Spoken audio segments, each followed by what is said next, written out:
মুকুট শুধু রাজাদের অলংকার না, এটা মানুষের বিশ্বাসের ফল, আর সেই বিশ্বাসই মানুষকে শাসন করেছে। প্রকৃতির সামনে মানুষ ছিল অসহায়। ভয় থেকেই জন্ম নেয় বিশ্বাস, বিশ্বাস থেকেই ক্ষমতার ধারণা। নেতো মানে ছিল নির্বাচিত মানুষ, যার সঙ্গে ঈশ্বরের যোগাযোগ আছে এমন বিশ্বাস। এখানেই মুকুটের বীজ রোপিত হয়। পশুর শিং মানে শক্তি ও সাহস। মানুষ ভাবত এই শক্তি আত্মার, তাই শিং হয়ে ওঠে পবিত্র মুকুট। প্রথম ঈশ্বর ছিল প্রকৃতি, নেতারা ছিলেন প্রকৃতির প্রতিনিধি। মুকুট মানে ছিল দায়িত্ব।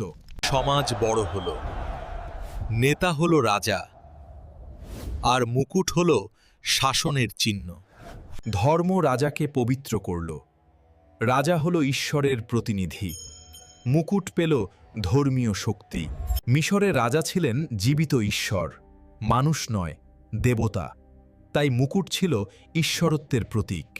নার্মার প্রথম ডাবল ক্রাউন পরেন, দুই মিশরের ঐক্যের চিহ্ন। মুকুট হয়ে ওঠে রাষ্ট্রের ভাষা।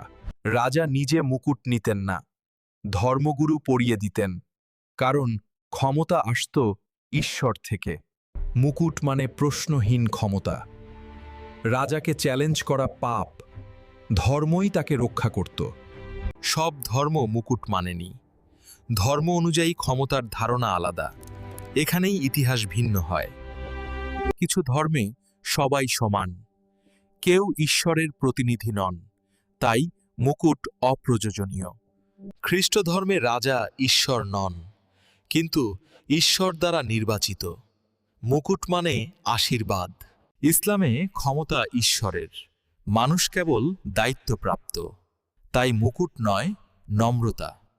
এশিয়ায় রাজা ছিলেন ধর্মীয় চরিত্র, কর্মফল ও দেবতার ধারণা।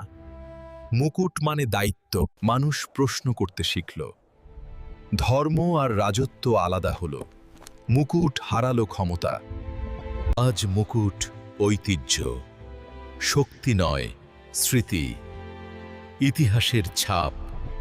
মানুষ প্রতীক ভালোবাসে, মুকুট সেই প্রতীকের রাজা। ক্ষমতার গল্প।